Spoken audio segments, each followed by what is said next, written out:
ஆசிரியர் உரை இருக்கிறது. அதில் ஒவ்வொரு நாளும் அரசியலை பற்றி இருக்கலாம், பொருளாதாரம் பற்றி இருக்கலாம், வேளாண்மை பற்றி இருக்கலாம், இப்படி பல்வேறு பிரச்சனைகள் குறித்தும் விஷயங்கள் குறித்தும் நான் ஆசிரியர் உரை எழுதிய பிறகு 17 ஆண்டுகள் ஆகிவிட்டு நான் தினமணி ஆசிரியராக பதவியேற்று ஒவ்வொரு நாளும் தான் நான் எழுதுகிறேன். ஒவ்வொரு நாளும் நான் எழுதுகின்ற ஆசிரியர் உரை எழுதி முடித்த பிறகு அதற்கான ஒரு குரலை எடுத்து பார்த்தால் அதற்கெல்லாம் ஒரு குரல் இருக்கிறது. அது வள்ளுவனுடைய மிகப்பெரிய ஆளுமை என்று சொன்னால், கம்பன் வள்ளுவம் எதை சொன்னதோ அதுதான் கம்பனுடைய ஆதாரம்.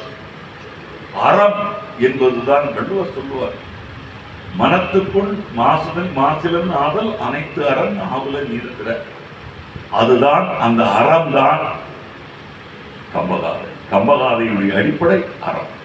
ஆகவேதான் சொன்னார்கள், கம்பனும் வள்ளுவனும் தமிழுக்கு கதி, கம்பனும் திருக்குறளும் தான், கம்பகாதையும் கம்பனும் திருக்குறளும் தான் தமிழுக்கு கதி என்று சொன்னார்கள் என்றால் இதனால் தான். அப்படிப்பட்ட இந்த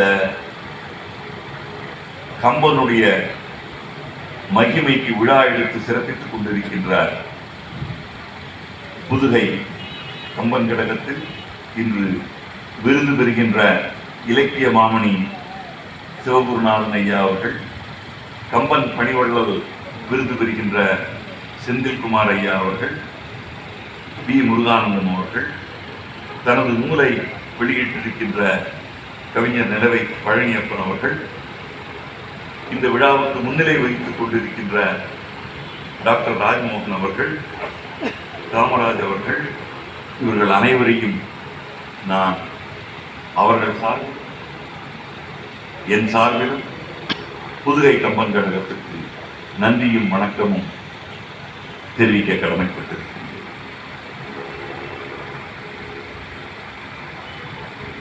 இந்த கம்பன் கழகங்கள், இலக்கிய கூட்டங்கள், இவைதான் தமிழை காப்பாற்றிக் கொண்டிருக்கின்றன. இந்த உண்மையை நாம் மறந்துவிடக்கூடாது. எனக்கு அதிலும் பெரிய வியப்பு என்னவென்றால், சென்னையிலே ஒரு கூட்டம் கூட்டினால், இலக்கிய கூட்டம் கூட்டினால் இத்தனை பேர் வருவார்களா என்பது எனக்கு சந்தேகம்.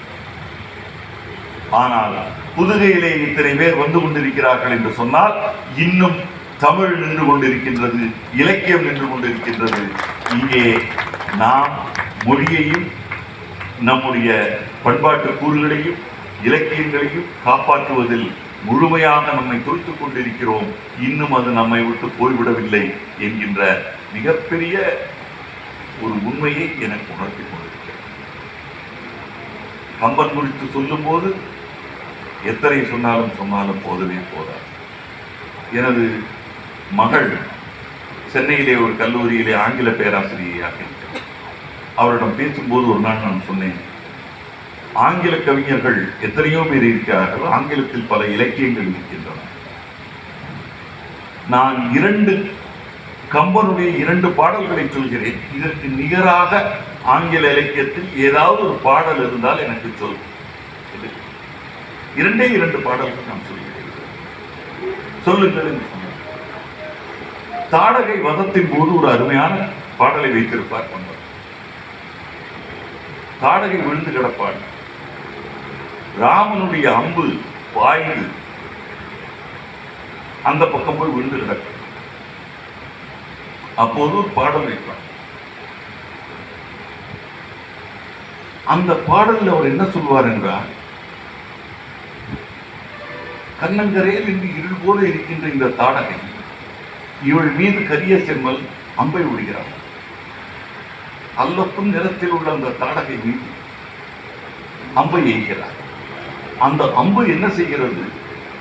வைர கல்லொப்பும் நெஞ்சில் தங்காது அப்புறம் கடந்து,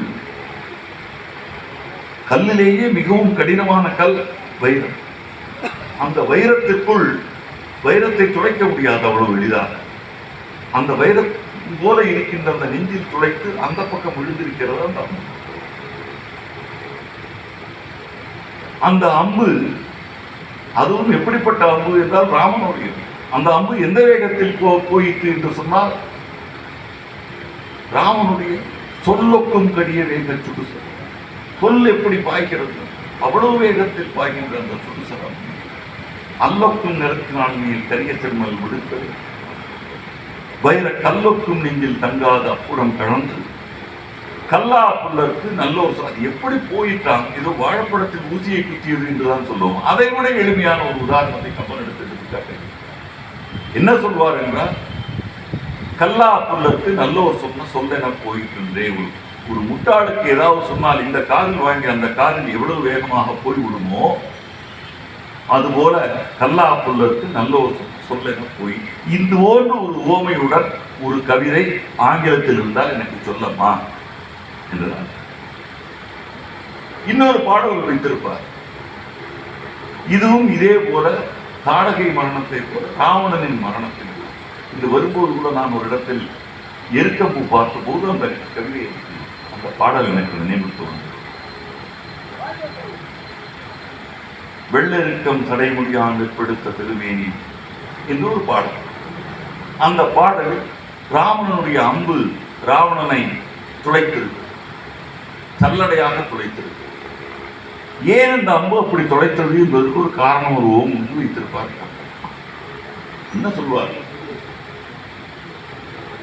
அந்த ஜானகி இருந்தாலே கல்லிருக்கும் மலர்கூந்தல் ஜானகியை மனச்சிறையில் கறந்த காதல். ஏன் அந்த ராமனுடைய அம்பு அப்படி துளைத்தலாம் என்று சொன்னா, அவர் சொல்கிறார், அந்த ராவணனுடைய மனதிற்குள் எங்கேயாவது ஒரு இடத்துல அந்த காதல் இருந்ததை ஜானகி அது ஒட்டி கொண்டு இருந்தால் அதையும் அழித்து விட வேண்டும் என்பதற்காக சல்லடையாக துளைத்தது.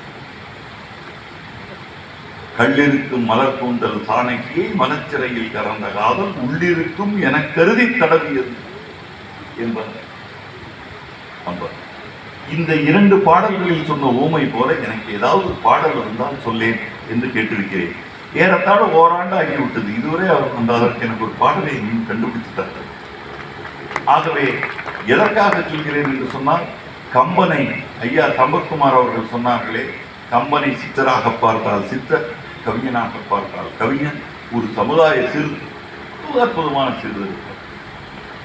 ராமபிரான் ஒரு இறைவன் என்று நான் கம்பன் கும்பிடுகின்ற அந்த ராமபிரான், அந்த ராமபிரானை